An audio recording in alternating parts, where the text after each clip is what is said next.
What's up everybody, it's Sean here, back today to give you guys a review of the Hidden NY Asics Gel-Kinetic 2.0 in this white and Castle Rock colorway.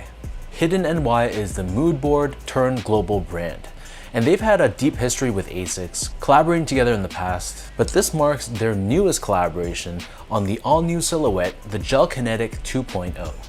So I reviewed another colorway of this silhouette on my channel already, but this marks the first big collaborative release on this model, and the two partnered up releasing two colorways of this shoe. So there's this one, which is the more general release colorway, and then there's an ultra limited beige colorway, which I believe is only limited to 200 pairs in existence. So that's basically impossible. This pair though released at the end of May through Hidden NY, and then there was a wider release through Asics and certain boutiques, which followed that up in June. They retailed for a very expensive $270 US, or an insane 350 Canadian dollars, which I know sneakers are very expensive these days, but 350 Canadian dollars for this shoe just pretty much blew my mind. But I know there's a lot of interest behind this shoe, so I want to pick this up out of my own dime and see how these were in person to give you guys a proper in-depth review. So similar to their past collaborations, the inspiration behind this shoe draws its roots from the origins of the digital age. Specifically, it draws heavy inspiration from the book called Zen and the Art of the Macintosh by Michael Green. And this was a book that was entirely created, typed out, formatted, illustrated, all that done through the early Macintosh computers way back in 1986, before I was even born. And fun fact, alongside the shoe's release, they were given permission from Michael Green to reprint a limited run of that book itself. So I thought that was really dope. It's a beautiful way to pay homage to the early years of computer technology. So first things first, the packaging of the shoe is really special. And as you can see, the box mimics the look of something you'd find from the mid-80s. So we have both Hidden NY and Asics branding on here, and I'll just show you all sides of this box, which just looks really dope, really creative, and it's like it's taken directly from a time capsule.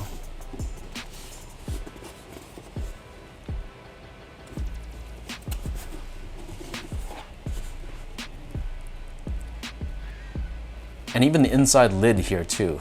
This feels special too.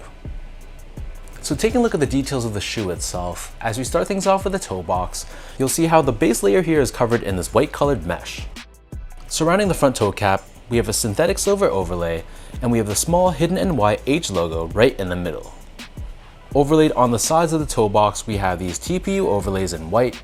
This also covers the eyelets as well, but then the second eyelet from the top is covered in this woven material in this off-white color. Next to this, covering the top two eyelets, we have a synthetic silver layer here with white colored detailing. And then underneath this on the mid panel, we have the Asics stripes. This is printed onto a plastic layer, but if you take a real close look at this, the design of the Asics stripe, this is done in the style of art found in that Art of the Macintosh book, so it's very finely pixelated, and I thought this looks incredible. Underneath this, we have this white colored rubberized layer, which reminds me of the netting that you see on an Air Jordan 4, for example. And then on the bottom of the heel, we have another silver synthetic layer here with another Hidden NY H logo in the middle. Surrounding the top portion of this layer, we have this silver colored liner, and you'll notice how the silhouette has basically two layers covering the heel. According to the website, this is supposed to give the wearer more of a customized fit, regardless of whether they're lacing up the shoe or wearing it unlaced. Looking back at the heel, we have another green colored TPU layer here, and then on the top of the heel, we have a green colored textile with the Asics A logo fused right into the center. In terms of laces, this pair only comes with one lace option, and they're an oval shaped white colored lace. Underneath this, we have a mesh tongue, but holding the laces in place, we have this woven strip which connects the laces to the surface of the tongue. And then on the top of the tongue, we have another TPU layer, along with this white colored nylon, and here you'll find Asics branding done in a mix of white and green. So the back of the tongue is lined in this green colored finish, whereas the interior of the shoe, this is covered in a gray colored liner. And then for the insoles, I thought this was really nice as well. Both the left and the right insoles are different, but of course they pay homage to both Asics and Hidden NY. If you remove the insoles, you'll see that the Strobel also has another liner of foam, which adds to the comfort of this shoe. And then as we look at the midsole, this is definitely the most unique part about this entire shoe. So the midsole is crafted out of Asics FF Blast Plus technology, which is a foam that they typically use for their performance running shoes. So that means it's going to be a very comfortable foam, but wrapping around the foam, they also incorporate a TPU cage which helps to contain that foam and give the wearer a little bit more support and rigidity without sacrificing comfort. So this TPU cage is given this slight bluish tint to it, and then underneath both the forefoot and the heel, here you'll find Asics Scutoid Gel technology, which in simple terms is basically this oddly shaped gel, not your typical pillars, which is designed intentionally to improve force distribution and impact absorption, resulting in a more comfortable feel. So if you look at this midsole at different angles, you can see the unique shape of this gel. And being a sucker for sneaker technologies, I love looking at new stuff like this. For the bottom of the shoe, the outsole here is covered in a mix of black and green colored rubber. So the rubber is overlaid on top of the gel essentially, almost like a platform. And you can see how that TPU cage on the sides wraps onto the bottom. So this is Asics trusted technology, and it helps with torsional rigidity and mid-foot support. So that breaks down the look and the construction of this shoe. And for those wondering about how these fit, generally speaking, these do run true to size. So whatever your actual measured foot size is, I'd go with that same size for this shoe and it should fit you fine. I'm a true size 10, slightly on the wider side. I got these in a size 10 and they fit me very comfortably, not snug, no pressure points whatsoever, but it's still not too loose too.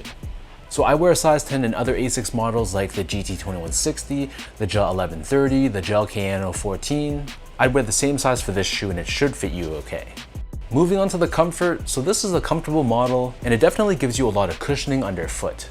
It feels quite stacked and you can feel a decent amount of compression with a combination of the FF Blast Plus and this heavily stacked gel. But by giving you so much cushioning, you kind of sacrifice a little bit of stability, and this is a pretty heavy feeling sneaker as well. So it comes down to personal preference. If you like your shoes to be lightweight, breathable, airy, with a bit more of a lower to the ground feel, then this is not going to be the shoe for you.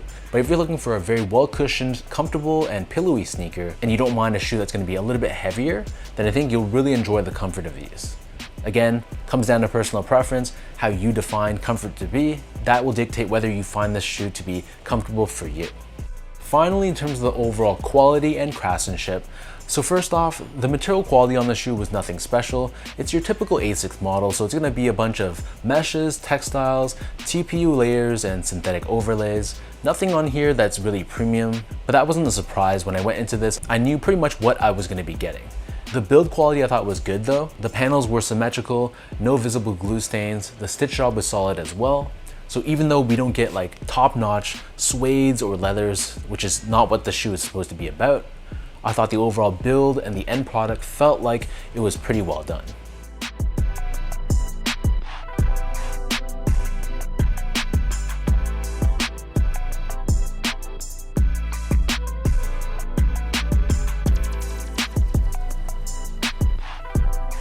So with all of that out of the way now, let me toss these on feet, I'll lace them up, and I'll show you guys how these look.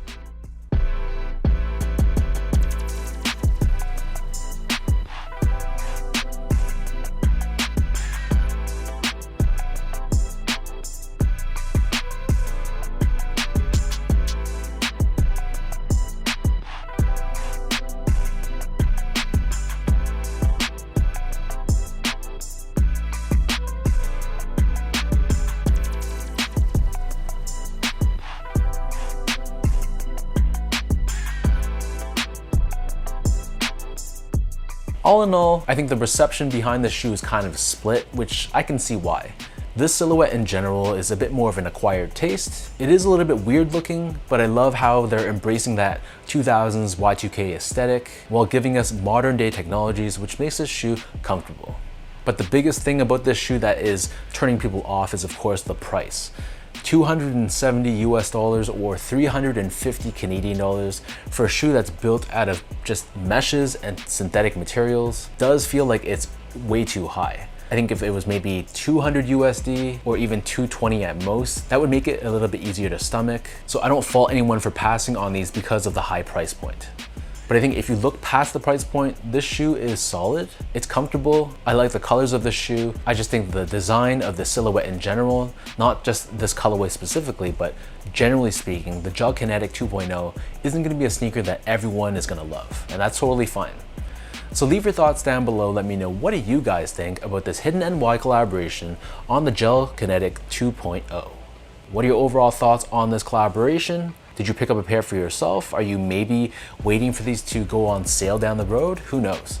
Leave your thoughts down below, regardless of which end of the spectrum you stand on. And as always, thank you for your continued love and support. You can follow me on my social media accounts, which I'll link down below in the description box. And as always, appreciate your love and support, and I'll catch everybody in my next video.